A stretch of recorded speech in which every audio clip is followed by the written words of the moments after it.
പ്രകൃതിയോട് ചേർന്ന് സ്വയം നിലനിൽക്കുന്ന ഒരു സമൂഹമായി ജീവിക്കാൻ നിങ്ങൾ തയ്യാറാണ്? അതിന്റെ വഴികൾ എന്താണ്? നമുക്കൊന്ന് പരിശോധിക്കാം. ഇതിനെക്കുറിച്ച് പറയുന്നത് ഇങ്ങനെയാണ്: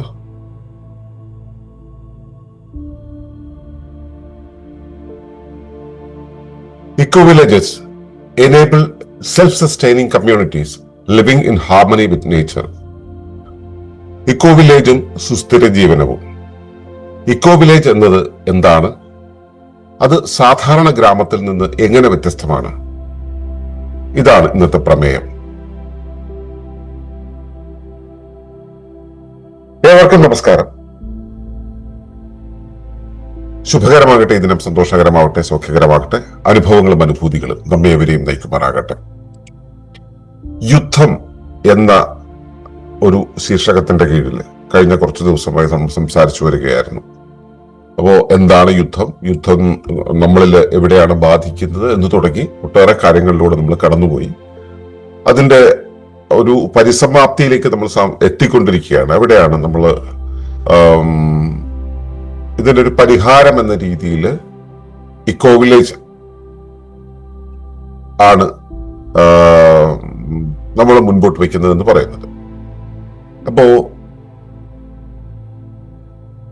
സുസ്ഥിര ജീവനത്തെ പുനഃസ്ഥാപിക്കണമെങ്കിൽ സുസ്ഥിര ജീവനത്തിന്റെ തകർച്ച ആരംഭിച്ചെടുത്തത് മാറണം നമ്മൾ പറഞ്ഞു. അത് വ്യക്തിയില്, കുടുംബത്തില്, സമൂഹത്തില് അവിടെ ആണ് മാറ്റമുണ്ടാക്കേണ്ടത്. ആ അടിസ്ഥാന മാറ്റങ്ങൾ എന്ന് പറയുന്നത് എന്തൊക്കെയാണ് എന്നൊക്കെ നമ്മൾ ഇന്നലെ സംസാരിച്ചു. അപ്പോ ആ അടിസ്ഥാന മാറ്റങ്ങളിലൂടെ ഉണ്ടാക്കേണ്ടുന്ന കോർപ്പോറിയൽ മോഡൽ, മൂർത്ത മാതൃക ആണ് ഇക്കോ വില്ലേജ് എന്ന് പറയുന്നത്. 1965 ഒരു ഫൗണ്ടേഷൻ, എന്റെ പേര് പറയുന്നില്ല, ലോകത്തെ തിരിച്ചു വയ്ക്കാനുള്ള ഒരു അജണ്ട തയ്യാറാക്കിയപ്പോ ആ കാര്യത്തെക്കുറിച്ച് ബോധ്യമായ ലോകത്തെ വളരെ പ്രധാനപ്പെട്ട കുറച്ച് സാമൂഹ്യ പ്രവർത്തകര് പുതിയ ലോകക്രമം എന്നുള്ള അവസ്ഥയിലേക്ക് പോകുന്നതിന് മുമ്പ് തന്നെ സുസ്ഥിരമായ ഒരു ജീവിത വ്യവസ്ഥ നിലനിൽക്കുന്ന ഒരു ബോധപൂർവമായ സമൂഹം, ഇന്റർനാഷണൽ കമ്മ്യൂണിറ്റി ഉണ്ടാക്കുവാൻ തീരുമാനിച്ചു. 1963 ആണ് ഇതിന്റെ തുടക്കമിടുന്നത്. ആ കാലത്താണ് ഈ സംഭവങ്ങൾ ഉണ്ടാകുന്നത്. 60-ന് ശേഷം 63, 65 കാലഘട്ടത്തിലാണ്. 65-ലാണ് ഇതൊരു അജണ്ട ആയിട്ട് വരുന്നത്. അതിനു മുമ്പ് തന്നെ ഈ കാര്യങ്ങളെ കുറിച്ച് അറിയാമായിരുന്നു. അങ്ങനെയാണ് സ്കോട്ട്ലൻഡില് ഫൈൻഹോൺ എന്നുള്ള ഒരു ഇക്കോ വില്ലേജ് ഫോം ആവുന്നത്. അതിനു മുമ്പ് ഇക്കോ വില്ലേജ് ഉണ്ട്. ഇക്കോ വില്ലേജ് എന്നുള്ള കോൺസെപ്റ്റ് 1940-കളിൽ നടപ്പിലാക്കിയിട്ടുണ്ട്. ഇൻഡസ്ട്രിയൽ സൊസൈറ്റിയുടെ ഒരു പിടുത്തത്തിൽ നിന്നും മാറി കൺസ്യൂമറിസത്തിന്റെ ആ പിടുത്തം വന്നുകൊണ്ടിരിക്കുന്ന സമയത്ത് അതിൽ നിന്നും മാറി കൺസ്യൂമറിസം ബാധിക്കാത്ത രീതിയിൽ പോകണമെന്ന് വിചാരിക്കുന്ന ഇക്കോ വില്ലേജ് എന്നുള്ളത് ആ പേരിൽ തന്നെ ആയിട്ടുണ്ടായിരുന്നു. അതിന്റെ പേര് എനിക്ക് ഓർമ്മയില്ല. ഇതിനു മുമ്പ് തന്നെ ഇങ്ങനെ ജീവിച്ചു വരുന്ന മറ്റുള്ളവയുടെ, അതായത് ആധുനിക സംവിധാനങ്ങൾ, ഇലക്ട്രിസിറ്റി തുടങ്ങിയ കാര്യങ്ങളൊന്നും ഉപയോഗിക്കാതെ ജീവിക്കുന്ന ആമിഷ് കമ്മ്യൂണിറ്റി US-ൽ ഉണ്ട്. അപ്പൊ ഇതിന്റെ ഒരു തുടർച്ചയായിട്ട് 1963 ഈ സ്കോട്ട്ലൻഡിൽ ഫൈൻഹോൺ ഉണ്ടായപ്പോ അതിൽ നിന്നും ഒക്കെ ഇൻസ്പയർ ആയിട്ടുള്ള ചില ആശയങ്ങൾ കൊണ്ട് അരബിന്ദോയുടെ ശിഷ്യയായിരുന്ന ഒരു ഫ്രഞ്ച് വനിത, നമ്മൾ മദർ എന്നാണ് വിളിക്കുക, 1968 ലോകത്തെ വിവിധ രാജ്യങ്ങളിലെ അരബിന്ദോ ശിഷ്യന്മാരെ ചേർത്തുകൊണ്ട് ഇന്ത്യയിൽ പോണ്ടിച്ചേരിയിൽ ഒരു നോമാൻസ് ലാൻഡ് എന്ന് പറയുന്ന ഒരു സംവിധാനവും ആരംഭിച്ചു. ഇങ്ങനെ അന്നൊക്കെ തുടങ്ങിയിട്ട് പിന്നെ ലോകമെമ്പാടും എല്ലാ രാജ്യങ്ങളിലുമായിട്ട്, എല്ലാ പ്രവിശ്യകളിലുമായിട്ട് ഇത്തരം സംവിധാനങ്ങൾ ഉണ്ടായി വന്നു. അവിടെയെല്ലാം തന്നെ ഈ കൺസ്യൂമറിസം എന്നുള്ള സംഭവം പിടികേറ്റി വന്നു കഴിഞ്ഞപ്പോൾ അതുണ്ടാക്കാൻ സാധ്യതയുള്ള അപകടം, ആ അപകടത്തെ ചർച്ച ചെയ്തവരാണ്, ആ അപകടത്തെ ബോധ്യപ്പെട്ട് അതിൽ ചർച്ച ചെയ്തവരാണ് ഇക്കോ വില്ലേജുകൾ ഉണ്ടാക്കാൻ ശ്രമിച്ചത്. അപ്പൊ ഇക്കോ വില്ലേജ് എന്ന് പറയുന്ന ആ ഒരു സംവിധാനമായിട്ട് വളർന്നു വന്നത് യഥാർത്ഥത്തിൽ എന്താണ്? വെറുതെ ഒരു കൂട്ടം കൂടി കുറച്ച് ആളുകൾ ചേർന്നിട്ട് ഒരു സ്ഥലം വാങ്ങിച്ച് അവിടെ അങ്ങ് ജീവിച്ചു തുടങ്ങുക എന്നുള്ളൊരു പരിപാടി ആയിരുന്നില്ല അത്. അങ്ങനെ ഒരു ഇക്കോ വില്ലേജ് ഉണ്ടാവില്ല. നമ്മൾ കഴിഞ്ഞ കൊറോണ കാലത്ത് ഈ വാക്സിനെ പേടിച്ച് കുറച്ച് ആളുകൾ ചേർന്നിട്ട് ഈ വാക്സിൻ വരുന്നു. അപ്പോ അതിന് അതിജീവിക്കണമെങ്കിൽ നമ്മൾ ഇവിടെ നിന്ന് വാക്സിൻ കൊടുക്കുന്ന ആളുകൾ ഉള്ള സ്ഥലത്തു നിന്ന് മാറ്റി നമ്മൾ കുറച്ച് ദൂരെ പോയി താമസിക്കണം. ഒരു അട്ടപ്പാടിയിൽ ഒരു സ്ഥലം വാങ്ങിക്കാനായിട്ട് തിരുവനന്തപുരത്ത് നിന്ന് യാത്ര തുടങ്ങി. 5 പേര് ചേർന്നിട്ടാണ് യാത്ര ചെയ്തത്. എല്ലാവർക്കും പൊതുവായിട്ടുണ്ടായിരുന്നത് വാക്സിൻ പേടിയായിരുന്നു. 5 പേരും അട്ടപ്പാടിയിൽ ചെല്ലുമ്പോഴേക്കും 6 or 7 അഭിപ്രായങ്ങളായി തമ്മിത്തല്ലി എന്നുള്ളതാണ് കഥ. ഇത് വെറും കഥയല്ല, നടന്ന കാര്യമാണ്. എന്തുകൊണ്ടാണ് അങ്ങനെ ഈ 5 or 6 അഭിപ്രായങ്ങളായിട്ട് വരുന്നത്? ഇവർക്ക് ഒരു പൊതു ദർശനമില്ല എന്നുള്ളതാണ്, ഒരു പൊതുവീക്ഷണമില്ല എന്നുള്ളതാണ്. ഒരു മതത്തിന്റെ പ്രത്യേകത എന്താ? മതത്തിന് ഇപ്പോഴും സംഘടിതമായി നിൽക്കാൻ കഴിയുന്നത് എന്തുകൊണ്ടാണ്? മതത്തിന് ഒരു പൊതു ടെക്സ്റ്റ് ഉണ്ട്, ഒരു പൊതു കാഴ്ചയുണ്ട്. ഒരു മതത്തിന് മറ്റൊരു മതത്തിന് മറ്റൊരു കാഴ്ചയുണ്ട്. മതങ്ങൾ തമ്മിൽ ചേരാതെ നിൽക്കുന്നതിന്റെ സാധ്യത, ഇതിനിടയിലുള്ള വിഭിന്നത, ഇതിനിടയിലുള്ള ആശയവൈരുദ്ധ്യങ്ങളെ കുറിച്ച് പറഞ്ഞ് പലരും ഉണ്ടാക്കുന്ന കുത്തിത്തിരിപ്പാണ്. പക്ഷെ മതങ്ങൾ തമ്മിൽ ചേരുന്നത് എവിടെയാണ്? മതങ്ങൾ ഒറ്റക്കെട്ടാവുന്നത് എവിടെയാണ്? എല്ലാവരും പൊതുവിശ്വാസമുണ്ട്, ദൈവം എന്നുള്ള വിശ്വാസത്തിൽ നിൽക്കുന്നുണ്ട്. മതമുണ്ടോ അല്ലെ ദൈവമുണ്ടോ എന്നുള്ളതൊന്നും അല്ല ഇവിടുത്തെ വിഷയം. എങ്ങനെയാണ് നിൽക്കുന്നത് എന്നുള്ളതാണ്. വ്യവസ്ഥാ നിയമപ്രകാരം ഒരു വ്യവസ്ഥ നിലനിൽക്കണമെങ്കിൽ ആ വ്യവസ്ഥയ്ക്ക് ഒരു മർമ്മം ഉണ്ടായിരിക്കണം. നമ്മുടെ കോശത്തെ എടുത്താൽ കോശത്തിന് ന്യൂക്ലിയസ് എന്നൊരു കാര്യമുണ്ട്. ഒരു ആറ്റത്തെ എടുത്തു കഴിഞ്ഞാൽ അതിന്റെ ന്യൂക്ലിയസ് എന്നുള്ള സംവിധാനം ഉണ്ട്. അപ്പോ ഒരു പ്രവർത്തിക്കുന്ന വ്യവസ്ഥയ്ക്ക് ന്യൂക്ലിയസ് ഉണ്ടായിരിക്കും. ആ ന്യൂക്ലിയസിനെ ആധാരമാക്കിയിട്ടായിരിക്കും അതിനു ചുറ്റും മറ്റു കാര്യങ്ങൾ പ്രവർത്തിക്കുക. അതുപോലെ ഒരു കമ്മ്യൂണിറ്റി, ഒരു സമൂഹം ഉണ്ടാകുന്നുണ്ടെങ്കിൽ ആ സമൂഹം ഇങ്ങനെ ഇങ്ങനെ പോകുന്നു എന്നുള്ളതിനേക്കാളും കൂടുതൽ അതിന് ആധാരമാകുന്ന രീതിയിൽ ഒരു കേന്ദ്രീകൃത ദർശനം ഉണ്ടായിരിക്കണം. നമ്മുടെ നാടുകളിൽ ശ്രദ്ധിച്ചറിയാം, നമ്മുടെ നാടിനെ ആധാരമാക്കിയിട്ട് ഒരു കാവോ അല്ലെങ്കിൽ എന്തെങ്കിലും ഒരു കാര്യം ഉണ്ടാവും. ഇപ്പോ കണ്ണൂരിൽ പാർട്ടി ഗ്രാമങ്ങളുണ്ട്. പാർട്ടി ഗ്രാമങ്ങൾക്ക് കേന്ദ്രമാകുന്നത് അവിടുത്തെ പാർട്ടി ഓഫീസാണ്. അങ്ങനെ ഏതൊരു സംവിധാനം നിലനിൽക്കണമെങ്കിലും സംവിധാനം എല്ലാം കൂടെ നമ്മൾ ഈ സിറ്റികളിൽ വീട് വെക്കുന്നത് പോലെ കുറെ വീടുകൾ ഇങ്ങനെ ബാരക്ക് പോലെ വെച്ച് തീർത്തിട്ട് അവിടെ എല്ലാം ആളുകൾ വന്ന് ജീവിക്കുന്നു. അതിനെയാണ് നമുക്ക് ഗണം എന്ന് പറയാൻ പറ്റുക. അതിലെ ആളുകൾ തമ്മിൽ ഒരു കണക്ഷനും ഉണ്ടാവില്ല. അത് സസ്റ്റെയിൻ ചെയ്യില്ല. സസ്റ്റെയിൻ ചെയ്യില്ല, ആ കെട്ടിടങ്ങൾ സസ്റ്റെയിൻ ചെയ്യും. പക്ഷെ അതിനും അപ്പുറത്തേക്ക് ആ സംഭവം മുൻപോട്ട് പോകില്ല. അവിടെയാണ് ഈ പൊതുദർശനം ഉണ്ടാകേണ്ടി വരുന്നത്. അങ്ങനെ പൊതുദർശനം ഉണ്ടാകുന്ന സമയത്ത് പൊതുവായിട്ടുള്ള ലക്ഷ്യമുണ്ടാവും. അതിനെയാണ് നമ്മൾ ഇന്റൻഷൻ എന്ന് പറയുക. അങ്ങനെ ഇന്റൻഷൻ ഉള്ള ഒരു കമ്മ്യൂണിറ്റി, ഒരു കൂട്ടം, ഒരു പൊതു താല്പര്യം, പൊതു ലക്ഷ്യം, പൊതുവിശ്വാസം, പൊതുദർശനമുള്ള ഒരു കൂട്ടത്തെയാണ് ഇന്റൻഷണൽ കമ്മ്യൂണിറ്റി എന്ന് പറയുക. അതിനെക്കുറിച്ച് കൂടുതൽ പഠിക്കണം എന്നുണ്ടെങ്കിൽ ലോകത്തിലെ ഏറ്റവും ചെറിയ ഡൊമൈൻ ഉള്ള ഒരു വെബ്സൈറ്റ് ഉണ്ട്, IC.org. ഏറ്റവും ചെറിയ ഡൊമൈന് എന്തുമാതിരി പ്രാധാന്യം ഉണ്ടാവും എന്നുള്ള മനസ്സിലാക്കിക്കോളൂ, എന്തുമാതിരി വിലയുണ്ടാവുന്നത്. ആ കാലത്ത് തുടങ്ങിയതാണത് IC.org. ആ IC.org എന്നുള്ള വെബ്സൈറ്റ് കയറി നോക്കി കഴിഞ്ഞാൽ നിങ്ങൾക്ക് ആ ഇന്റൻഷൻ എന്നുള്ള സംഭവം എന്താണെന്ന് മനസ്സിലാവും.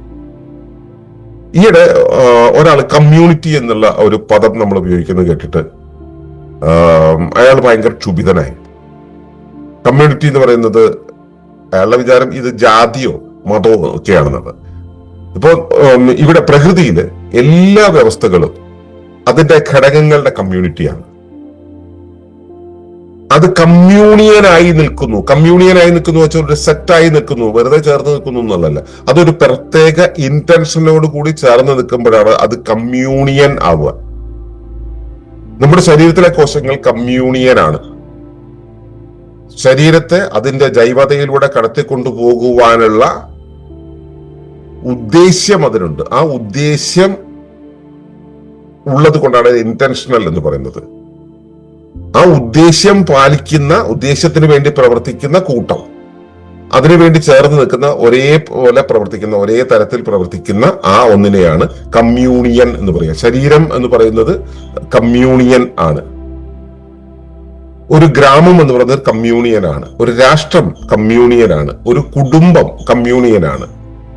എന്തിന്? നമ്മൾ കഴിക്കുന്ന ഭക്ഷണം അത് ജൈവതയുള്ളതാണെങ്കിൽ അത് കമ്മ്യൂണിയനാണ്.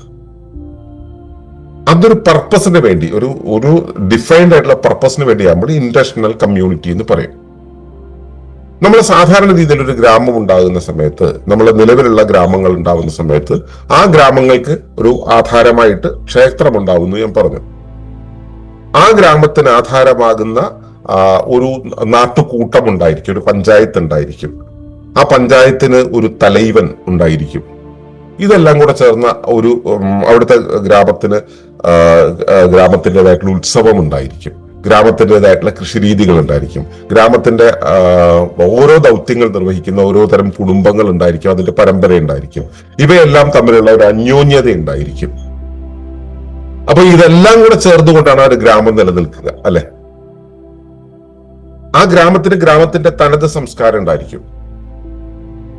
ഇതിനെ തച്ചുടച്ചുകൊണ്ടാണ് നമ്മുടെ നാട്ടില് നിങ്ങൾ ഗ്രാമത്തിന്റെ സംസ്കാരമല്ല ദേശത്തിന്റെ സംസ്കാരമാണ് എന്ന് പറഞ്ഞു പഠിപ്പിച്ച ഒരു ദേശീയത ഉണ്ടായി വന്നത്. പ്രാദേശികത പോയിട്ട് ദേശീയതയായി.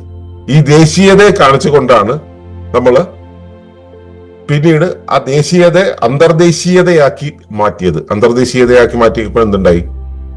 മൊത്തം സംവിധാനങ്ങളും നമ്മുടെ പ്രാദേശിക സംവിധാനങ്ങളെ തകർത്ത്, നമ്മുടെ നാട്ടുരാജ്യങ്ങളുടെ സംവിധാനത്തെ തകർത്ത്, നാട്ടുരാജ്യങ്ങളുടെ ഭക്ഷണ രീതികളെ തകർത്ത്, നാട്ടുരാജ്യങ്ങളുടെ സംസ്കാരങ്ങളെ തകർത്തിട്ട് അത് മുഴുവൻ ഒരു ദേശീയതയിലേക്കും അത് മുഴുവൻ അന്തർദേശീയതയിലേക്കും നമ്മൾ കൊണ്ടെത്തിച്ചു, ആഗോളീകരണത്തിലേക്ക് കൊണ്ടെത്തിച്ചു.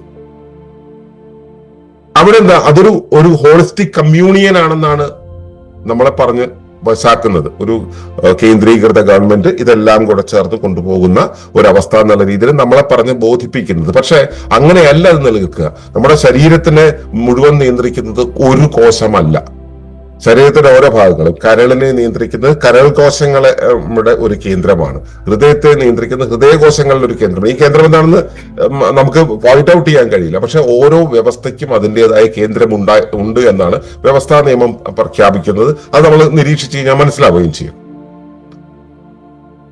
അപ്പൊ അതേപോലെ പ്രാദേശികമായിട്ട് ആ പ്രാദേശിക പ്രവർത്തനങ്ങളെ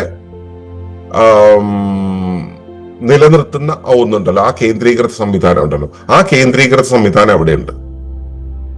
അപ്പൊ അതിനെ നയിക്കുന്നത് ആ കേന്ദ്രീകൃത സംവിധാനം എന്ന് പറയുന്നത്, ഞാൻ ഉദ്ദേശിച്ചത് മനസ്സിലാക്കണം, പ്രാദേശികമായ ഗ്രാമത്തിൽ അവിടെ പ്രാദേശികമായിട്ടുള്ള ഒരു കേന്ദ്രമുണ്ട്, ന്യൂക്ലിയസ് ഉണ്ട്, ഒരു മർമ്മമുണ്ട്. ആ മർമ്മത്തിനനുസരിച്ച് ഇത് മുൻപോട്ട് പോകുന്നു.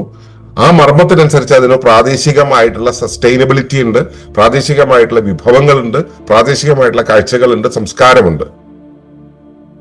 ഇതിനനുസരിച്ചാണ് മുൻപോട്ട് പോകുന്നത്. ഇതിനെ തകർത്തെറിഞ്ഞുകൊണ്ടാണ് നമ്മൾ ഗ്രാമ്യത നാഗരികതയായിട്ട് മാറുന്നത്.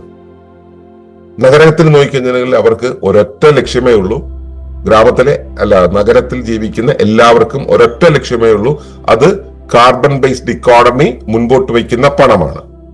ആരാണ് കാർബൺ ബേസ്ഡ് ഇക്കോണമി മുൻപോട്ട് വെച്ചത്? ഞാൻ നേരത്തെ പറഞ്ഞ മറ്റേ ഫൗണ്ടേഷന്റെ സ്ഥാപകനാണ്. ആ ഫൗണ്ടേഷന്റെ സ്ഥാപകന്റെ പേരിലാണ് കാർബൺ ബേസ്ഡ് ഇക്കോണമി ഇന്ന് അറിയപ്പെടുന്നത്. അവരുടെ ആ ഫൗണ്ടേഷനോ അല്ലെങ്കിൽ അതിന്റെ ഉടമകളോ ആണ് അതിനെ കൺട്രോൾ ചെയ്യുന്നത്. എന്നാൽ അതിന്റെ പേരിലുള്ള ഇക്കോണമിയിലെ ആ ബാങ്കിങ് എന്നുള്ള സംവിധാനം അതുപോലെ മറ്റൊരു കൂട്ടരാണ് കൈകാര്യം ചെയ്യുന്നത്. അപ്പൊ അവർ നിർമ്മിച്ച കാർബൺ ബേസ്ഡ് ഇക്കോണമി, പണം എന്ന് പറയുന്ന കോൺസെപ്റ്റിന്റെ മുകളിലാണ് ലോകത്തുള്ള മുഴുവൻ വിദ്യാഭ്യാസ സമ്പ്രദായങ്ങളും മുഴുവൻ ഇൻഡസ്ട്രികളും പ്രവർത്തിച്ചു പോരുന്നത്. അതായത് ഈ രണ്ടു പേരുടെ കയ്യിലാണ് ഇതിന്റെ നിയന്ത്രണം. അപ്പോ അവരാണ് ന്യൂക്ലിയസ്. ആ ന്യൂക്ലിയസിനെ ആധാരമാക്കിയിട്ടാണ് ഈ നമ്മുടെ ഗ്രാമങ്ങളെല്ലാം പ്രവർത്തിച്ചു പോരുന്നത്. അതുകൊണ്ടാണ് ആ നഗരങ്ങൾ നിലനിൽക്കുന്നത് കേട്ടോ. ഒരു സംഭവം നിലനിൽക്കണമെങ്കിൽ അതിനെ കേന്ദ്രീകരിക്കാൻ അതിനെ ഒരുമിച്ച് നിർത്താൻ എന്തെങ്കിലും സംവിധാനം വേണ്ടല്ലോ. അതുകൊണ്ട് അവരത് അവിടെ നിലനിർത്തുന്നു, അതവിടെ നിലനിന്നു പോകുന്നു എന്നുള്ളതാണ് ഉണ്ടാവുന്നത്. അപ്പൊ ആ രീതിയിൽ അതവിടെ നിലനിൽക്കുന്ന സമയത്ത് നഗരങ്ങളിലെ ആളുകളെല്ലാം ഒരുമിച്ച് കൂടുന്നു, ഗ്രാമത്തിന്റെ സ്വാഭാവികമായിട്ടുള്ള ആ കേന്ദ്രീകൃത സംവിധാനം നഷ്ടമാകുന്നു. അപ്പോ ആധുനിക ഗ്രാമങ്ങളില് പ്രാദേശികമായിട്ടുള്ള ഒരു ഇന്റൻഷൻ ഇല്ല, ആ ഇന്റൻഷൻ നഷ്ടപ്പെട്ടു പോകുന്നു. അതിനു പകരം അവിടെ സസ്റ്റൈനബിലിറ്റി അവരൊരു വിഷയമല്ല, അവിടെ പണം മാത്രമാണ് വിഷയം, അവിടെ പരസ്പര ബന്ധം ഒരു വിഷയമല്ല, അവിടെ ഈ പണത്തിന്റെ ഫ്ലോ നിൽക്കരുത് എന്നുള്ളതാണ്, ഇക്കോണമിയുടെ ആ ഫ്ലോ നിൽക്കരുത് എന്നുള്ളത് മാത്രമാണ്. അപ്പൊ പണം എന്നുള്ളതാണ് അവിടെ ആധികാരികമായിട്ടുള്ളത്, ജൈവതയല്ല, ജീവന്റെ സ്വയം പ്രവർത്തന സംവിധാനമല്ല. ആ ജീവന്റെ സ്വയം പ്രവർത്തന സംവിധാനം മാനുഷികമായ പ്രാദേശികമായ ഒരു അവസ്ഥയിൽ നിലനിർത്തുക എന്നുള്ളതാണ് ഇക്കോ വില്ലേജ് ഉദ്ദേശിക്കുന്നത്. സുസ്ഥിരതയാണ് അതിന്റെ അടിസ്ഥാനം, പാരസ്പര്യമാണ് അതിന് നിദാനമാകുന്നത്. അപ്പോ ആ പാരസ്പര്യം, സുസ്ഥിരത എന്ന് പറയുന്ന ആ ഒന്നിനെ ആധാരമാക്കി അതിനെ ഇന്റന്റ് ചെയ്തുകൊണ്ട് നിൽക്കുന്ന സംവിധാനത്തെയാണ് നമ്മൾ ഈ ഇക്കോ വില്ലേജ് എന്ന് പറയുന്നത്. അപ്പോ ഈ ഒരു ടോപ്പിക്കിൽ ഇപ്പൊ 3 കാര്യങ്ങൾ ഞാൻ പറഞ്ഞു. അതിൽ ഇക്കോ വില്ലേജ് എന്നത് എന്താണ്, അത് സാധാരണ ഗ്രാമത്തിൽ നിന്ന് എങ്ങനെ വ്യത്യസ്തമാണ് എന്നുള്ളതാണ് ഞാൻ പറഞ്ഞത്.